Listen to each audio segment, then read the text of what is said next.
ઘણી વખત કમ્પ્રેસર ચાલુ હોય પણ એર ધીમી આવતું હોય. એનું કારણ શું? એનું કારણ એ કે આ પાઇપની અંદર પાવડર ભરાઈ ગયો, એટલે કે કાર્બન હોય, કાર્બન આની અંદર ભરાઈ ગયું હોય એટલે એર ધીમી આવતી હોય. તો આને સાફ કરવા માટે પેલા એરને ખોલી નાખવાની.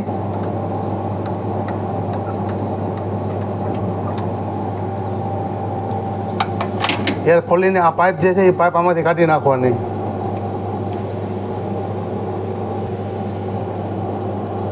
આ પાઇપ નીકળી જાય એટલે આને આમ ઠપકારવાની. જો આવી રીતે ઠપકારી ન નીકળે તો એના માટે ગમે પટલી વસ્તુ લઈ લેવાની. પટલી એટલે વાળો બાળો હોય આની અંદર જાય એવો હોય એ આની અંદર આવી રીતે આમ નાખવાનું.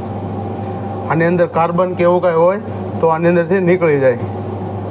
આ પછી અહીંથી નાખવાની. ગમે પટલી વસ્તુ જાય એમ હોય અંદર એ અહીંથી અંદર નાખવાની, એટલે જે કાર્બન ને એવું હોય છે એ નીકળી જાય. પછી આવી રીતે આમ કરવાનું. જો ધૂળ હોય એ આવી રીતે દેખાય, કે કાર્બન હોય એ આવી રીતે કાળો કાળો કાર્બન નીકળે.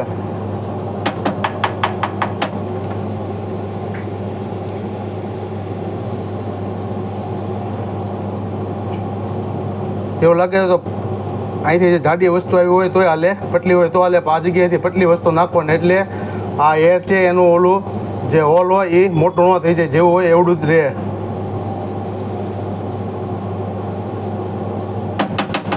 આવી રીતે કર્યું પછી એવું લાગે કે આમાંથી કાંઈ નથી નીકળતું તો કાંઈ પટલી વસ્તુ હોય આવી તો એ નાખવાની અંદર.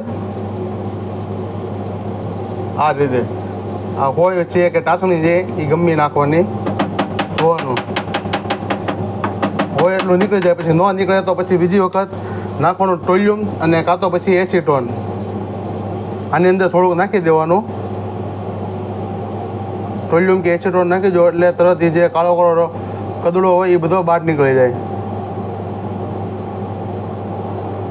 નાખી દીધું. આંગળી આમ રાખી દેવાની અને આવી રીતે આમ લઈ નાખવાનું.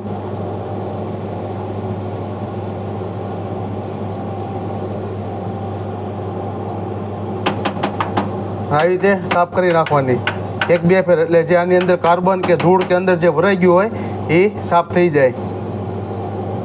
બીજી ફેર આવી રીતે નાખી દેવાનું. જ્યારે પર એર ધીમી થઈ ગઈ હોય, કમ્પ્રેસર સારું હોય અને એર ન આવતું હોય તો આવી રીતે સાફ કરવું, એટલે જે અંદરનો કચરો બધો હોય એ નીકળી જાય અને એર ફાસ્ટ આવવા માંડે.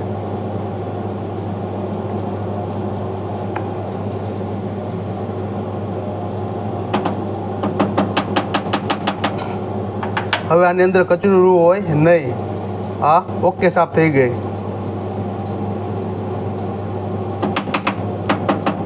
તો આવી રીતે એરની ભૂંગળી સાફ કરવી.